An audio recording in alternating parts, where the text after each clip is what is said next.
안녕하세요. 발빠른 시황의 이서구입니다. 아주 강한 장을 여러분들께서는 보고 계십니다. 오늘도 코스피 1% 넘게 상승하면서 강세장, 제가 말씀드렸었던 단기 상승 추세가 아주 강하게 펼쳐지고 있는 그런 장을 오늘 하루 더 연장해 나갔습니다. 거기에 코스닥 지수는 살짝 약하기는 하지만 이제 상승 추세 진입 초반부에 진입해 있다라는 점에서 여전히 긍정적으로 볼 만한 요건이 되고 있는데, 여기서 잠깐만 공부해 볼까요? 기술적으로 봤을 때요, 코스닥 지수 같은 경우에는 역 헤드 앤 숄더가 완성이 됐습니다. 머리, 어깨, 이거를 거꾸로 사람의 머리 어깨 했을 때 여기를 전 고점 혹은 여기를 돌파했을 때 완성돼서 추세 전환이 됐다라고 하거든요. 한 발 늦었지만은 코스닥 지수 어제 상승 추세 돌입을 했고요. 오늘 잠시 매물 소화를 과정을 겪었지만은 코스닥도 따라가는 흐름이 나타나고 있다라고 생각하시면 되겠네요. 여기에서 코스피 지수 같은 경우에는 1% 넘게 상승했는데, 야, 이거 코스피 지수, 즉 거래소가 왜 이렇게 강할까라는 부분 오늘 한 번 더 설명을 드릴 텐데요. 오늘 상승한 원동력 하나씩 살펴보도록 해보겠습니다. 먼저 바로 이 부분이죠. 오늘 상승 출발한 이유는 미국에서밖에 들 수가 없죠.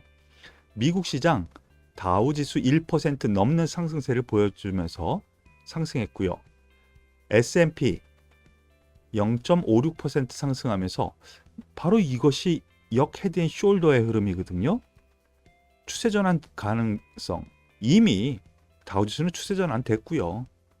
나스닥은 아직 애매합니다. 다만 필라델피아 반도체 지수 같은 경우에는 역 헤드 앤 숄더가 이제 완성이 되는 흐름이네요. 우리나라 코스닥과 이거 잠깐만 볼까요?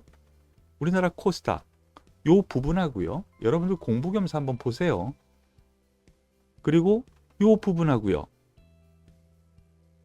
보시면은 거의 비슷하죠. 코스닥과 미국의 필라델피아 반도체 지수. 나스닥은 상대적으로 약한데 반도체 쪽은 괜찮다. 이렇게 요약 정리할 수 있는 부분이 있으니까 이 부분 체크하시길 바라겠습니다. 미국 시장 상승 출발했어요. 이걸로 인해서 우리나라 상승 출발했어요. 그런데 원인은 우리나라는 이 환율단에서 찾아야 됩니다. 자, 보시죠. 어제 우리나라 장 상황에서는 소폭 떨어졌었는데요. 역외 환율이라고 하죠.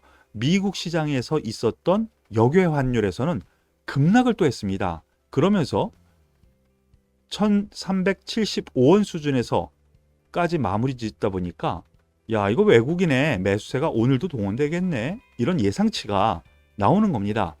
이렇게 환율이 떨어지는 거는 뭐가 선이고 뭐가 후일지는 뭐 모르지만은요.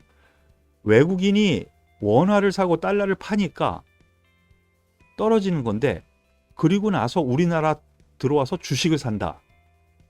반대로 우리나라 주식을 사고 돈이 더 필요하니까 원달러 환율을 판다. 이거 뭐가 앞길지는 모르지만은 환율이 하락되고 있습니다. 이 부분에 대한 것은 제가 이미 지난주가 아니라 지지난주 금요일부터 여러분들께 말씀을 드렸었는데요. 이 중국 자금, 외국인의 중국 투자 자금이 빠져나오면서 거기에서 대표적으로 표면상으로 나온 것은 텍사스 연기금. 예, 그 자금이 주변 환경에서 우리나라로 들어온다. 그 가능성에 대해서 말씀을 드렸었죠. 그 이후 우리나라 증시가 이렇게 올라간 거고요.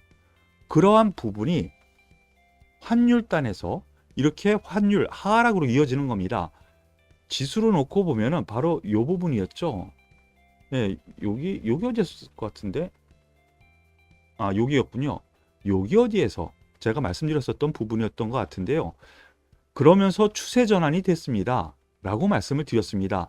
단기 추세 전환, 아직 더 충분히 갈 여력이 있어 보이고요. 그 첫 번째 원동력, 환율에서 따져야 되고요. 두 번째 원동력, 환율에 이은 외국인 매매 동향에서 따져야 됩니다. 오늘도 외국인이 4,200억 거래소에서 매수를 했고요. 코스닥은 소폭 매수, 다만 오늘 4,200억 매수했지만 오늘 장중에 보면은요, 이 선물 매수가 좀 강했거든요. 그래서 오늘은 이 외국인의 선물 매수가 시장을 땡겼다라고 보시면 돼요. 그러므로 인해서 금융 투자의 이러한 프로그램 매수도 같이 동원되면서 뭐 다른 주체들은 뭐 그닥 매매 안 하거나 매도를 보였죠. 여기 보면은요, 보험, 투신, 사모, 은행, 연기금 다 매도였어요. 조금. 그러다 보니 이러한 것은 프로그램 외국인이 선물로 땡기면서 동반 매수가 된 거다라고 보시면 돼요. 그런데 이걸 나쁘게 볼 것이 있느냐? 아닙니다. 여기에서 하나의 구조를 여러분들께 설명을 드리죠. 확률상 7, 80%는요. 이렇게 바닥권에서 제가 이거 매집이라 그랬죠. 왜? 이렇게 박스권 흐름이 나왔는데 거래량이 동반됐고요. 박스권 흐름 안에서 저가가 계속 높아졌어요. 이런 걸 놓고 보면은 상승을 염두에 둔 매집이다. 앞에의 거래량의 2배. 이때 여태까지 매수하는 것이 외국인이에요. 그 이후 기관의 매수세가 들어오는 거는요, 어찌 보면 당연한 거예요. 과거 데이터상 7, 80%는 이러한 흐름이 나오고 기관의 매수세는 좀 더 이어지지 않을까? 외국인의 매수세가 조금 잦아들더라도 기관의 매수세가 들어오면서 종목별 순환매는 계속 일어날 가능성도 있다. 이렇게 생각하시면 되겠습니다. 더불어서 오늘 장중에 약간 흔들리기도 했지만은요, 이렇게 살짝 흔들리기도 했지만 중국에서 또 좋은 소식이 들렸네요. 중국의 소비자 물가 지수가 예상보다 낮게 나왔습니다. 소비자 물가 지수 CPI라고 해서 아주 그동안 몇 달 동안 속을 썩였죠. 인플레이션 관련 지표잖아요. 그런데 일단 중국에서의 인플레이션 관련 지표가 낮게 나오면은 전 세계적으로 물가가 안정화될 기반을 마련할 수 있는 그 요소가 있거든요. 세계의 공장이라고 하잖아요. 그런 관점으로 보시면 됩니다. 그러한 것도 하나의 외국인의 매수가 여전히 진행된 하나의 원동력이 되었다. 이렇게 보시면 되겠습니다. 오늘 특징주 하나씩 살펴봐야지 될 텐데요. 제가 여기에서 좀 여론이라든가 아니면 신문, 방송 여기서 나오는 부분에 대해서 솔직히 한마디로 좀 까는 얘기를 좀 하고 싶은데요. 오늘 아침 신문이라든가 이런 거 보면은 미국의 중간 선거 결과 뭐 긍정적으로 볼 만한 업종, 부정적으로 볼 만한 업종 해가지고 많이 나왔어요. 그런데 오늘 반대로 움직였어요. 중간선거 관련 부정적이라고 제시됐었던 첫 번째 것이 대체에너지 관련주인데요. 오늘 대체에너지 관련주가 다 급등했습니다. 다. 보시죠.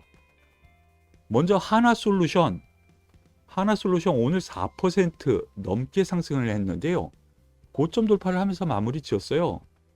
하나솔루션 다시 정상 궤도로 가는 거죠. 빠진 것도 없어요. 그리고 태양광 먼저 말씀을 드릴게요. 현대에너지솔루션 8% 넘게 상승하면서 올라갔고요. OCI 4% 가까이 상승하면서 다시 올라갈 준비를 합니다. 이거 태양광 같은 경우 왜 이렇게 됐느냐? 중간 선거, 미국 태양광 관련주는 여기에 대해서 관련이 없을까요? 그렇지 않아요. 그런데 미국 태양광 관련주들이 오늘 대표주들이 급등을 했습니다. 미국 태양광 관련주들이요. 그러면서 우리나라 시장에서도 저는 좋을 거라고 생각을 해서 아침 투자 전략으로 태양광 관련주, 대체에너지, 원자력 이렇게 해서 오늘의 단기관심주로 말씀을 드렸었는데요. 이러한 부분 뭐 특별한 이슈가 있었느냐? 아닙니다. 전반적인 시황산업이에요. 세계적으로 태양광이라든가 이런 대체에너지의 투자 집행은 앞으로 5년, 10년 계속 집행이 될 거라는 것이죠. 이 중기적으로 흐르는 이 시황 자체가 안 꺾여요. 다소 우리나라 정부의 입장에서 약간 풍력 쪽으로 기운다라는 얘기가 돌면서 오늘 풍력 쪽에서 CS 윈드 8% 넘게 급등을 했고요. 그리고 CS 베어링 13% 넘게 급등을 했고요. 동국 SNC 5%, 삼강 MNT 6% 상승하면서 이제 돌려 세우는 흐름이 나옵니다. 다만 이 중에서 CS 윈드는 이제 돌려 세우는 게 아니죠. 횡보 상태에서 이제 신고가 근처까지 다가가는 흐름입니다.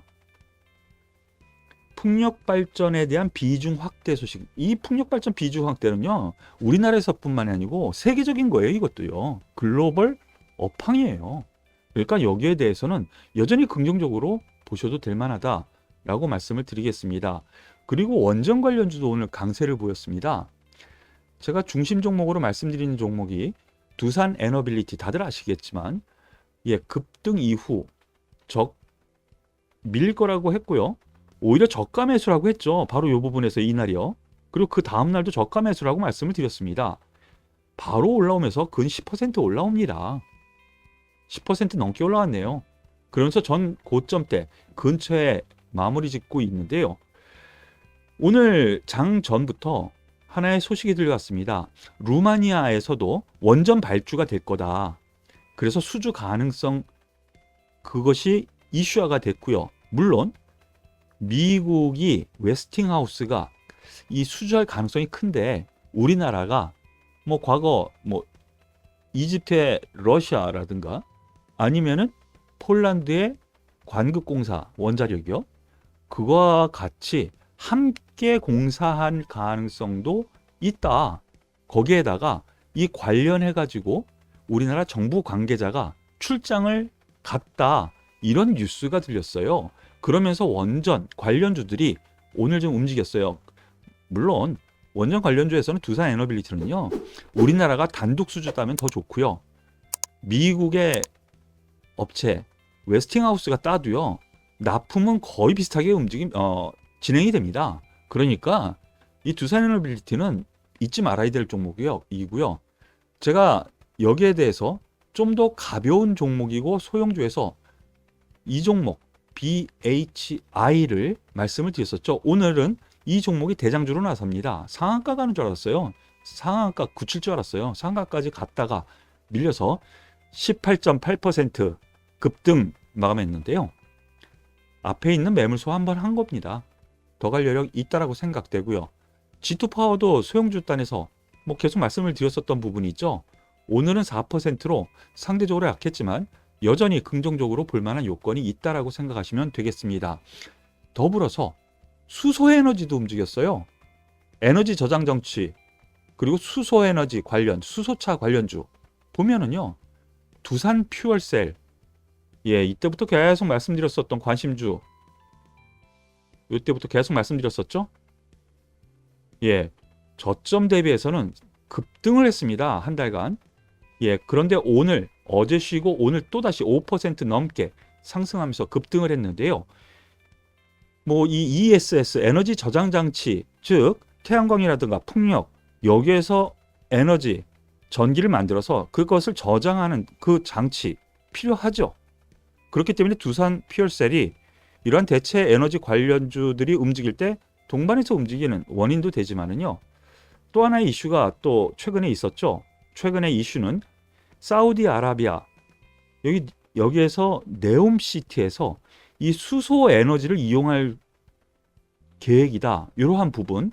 그런데 그것으로 인해서 움직였는데 사우디아라비아의 빈살만 왕세자가 방한하는 일정이 거의 구체적으로 좀 윤곽이 잡히고 있죠. 그러므로 인해서 다른 건설이라든가 이쪽은 먼저 움직였고요. 그래서 급등을 해가지고 약간 부담스러운데 수소 쪽은 그래도 상승 여력이 충분히 더 있지 않겠어 하면서 오늘 매수세가 몰린 영향이라고 보시면 될 것 같아요. 여기에 대해서 이 두산 퓨얼셀과 더불어서 S 퓨얼셀 9% 상승하면서 박스권 상단이죠. 관련주로 미코 그리고 관련주로 일진 하이솔루스, 이거 탱크를 만드는 회사죠. 탱크, 수소 저장 탱크. 이 수소, 그래서 수소 관련주예요. 수소차 관련주이기도 하고 이러한 종목군들이 오늘 움직였다고 생각하시면 되겠습니다. 여기까지는 제가 다시 한번 말씀드리는데요. 중간 선거 관련해 가지고 다 대체 에너지 부정적이다. 공화당이 요번에 승리를 하면 부정적이라고 하는데요. 그거는 단편적인 부분이고요. 전반적인 업황 자체가 돌아가는 것이 과연 어떨까라는 부분에서 생각하면은 이쪽으로 갈 수밖에 없는 환경이에요. 그러니까 여전히 긍정적으로 보셔도 된다라는 쪽으로 말씀을 드리겠습니다. 오늘 특징주 꼽으라면 일단 한국전력으로 봐야 되는 것 같습니다. 한국전력이 오늘 9% 가까이 급등을 했는데요. 여기에 대해서는 정부에서 이 손실 보전을 하는 방안을 상당히 요즘 뉴스에서도 계속 나오는데요. 정부에서 노력을 하고 있죠. 뭐 부도를 낼 일은 없지만은 전력회사가 우리나라가 뭐 공기업이니까 전력 도매가 상한제 연내 도입 이거 계속 신문지상에서 나돌았던 거예요. 연내 도입이면 지금 한 달, 두 달이잖아요. 그러면은 이 전력 도매가 사오는 거예요. 다른 데서 만든 전력을 사오는 것을 상한제 더 비싸게 못 사고 얼마까지만 팔 수 있어. 이런 건데 그러면은 연료비가 올라가더라도 그거보다는 싸게 살 수 있다. 그러면은 적자 부담이 조금 완화되지 않겠니? 라는 부분에 매수세가 오늘 몰린 거라고 보시면 되겠습니다. 이러한 부분이 기관, 외국인이 기다렸었던 모멘텀인 것 같아요. 그래도 적자는 면하는 흐름 기대를 하지 뭐 이러면서 매수세가 오늘 좀 몰렸는데요. 글쎄요. 뭐 여기까지 올라간다라기보다는 일정 부분 추가적인 반등세는 조금 더 기대해 볼 만한 요건이 충분하지 않을까? 왜? 바닥 거래량과 외국인의 기관의 쌍끌이 매수가 들어왔다는 점에서 일정 부분 조정이 들어오더라도 추가적인 상승이 충분히 가능하다라고 생각되는 부분까지 말씀을 드리겠습니다. 더불어서 최근 말씀드렸었던 카카오페이 충분히 아직까지는 바닥에서 올라온 이 대비 보시면은 앞에서 7분의 1 토막 났다 그랬죠. 이거 보이지도 않습니다. 올라온 거. 이 위에서 보면은요 개미처럼 보이죠. 충분히 6만 원 선까지 정도는 갈 수는 있고요. 1차적으로요. 2차적으로 뭐 한 8만 5천 원 요 정도 선까지도 볼 수 있으니까요. 좀 길게 가져가셔서 물려서 손실이 크신 분들은 조금 더 보시고요. 어제와 비슷한 맥락으로 한번 말씀을 드리겠습니다. 긍정적으로 보시죠 했는데 조정 없이 또 한번 올라간 거죠. 지금부터는 위로 따라잡는 거는 조금 부담이기는 해요. 그러니까 조정 시 한 5일선 근처에서 한번 보시길 권해드리겠고요. 뭐 관련해 가지고 카카오뱅크 역시 마찬가지 맥락이죠. 저 고점 95,000원에서 15,000원까지 이게 뭡니까? 7분의 1 토막, 8분의 1 토막. 물론 모럴 해저드에 대한 부분은 카카오에서 벗어날 수 없는 멍해이기도 하지만은요. 같은 맥락으로 카카오페이와 같은 맥락으로 생각하시면 되겠습니다. 이렇게 카카오페이가 급등한 이유는 중국에서 사업을 시작한다라는 뉴스가 어제 있었죠. 그러므로 인해서 알리페이 효과 뭐 이런 거 있는데요. 이미 그것을 안 세력들은요. 여기서 매집을 이미 했어요. 어제 그 부분에 대해서 뉴스가 나왔고요. 그 부분을 어제 저는 여러분들께 말씀을 드렸고요. 이러한 부분까지 참고하시면 되겠습니다. 그리고 마지막으로 안 움직이던 이 삼성전기가 뒤따라서 삼성전자와 함께 움직이는 흐름이 오늘 나왔습니다. 물론 삼성전자는 오늘 조금 약화가 됐지만은요. 바로 제자리 찾으면서 14만 원 뭐 터치까지 했는데 일단은 MLCC가 이 IT 전반의 시황이 조금 떨어지고 앞으로의 전망도 좀 부담스럽다 이런 것이 레포트로 많이 나오다 보니까 그동안 힘을 못 썼었는데요.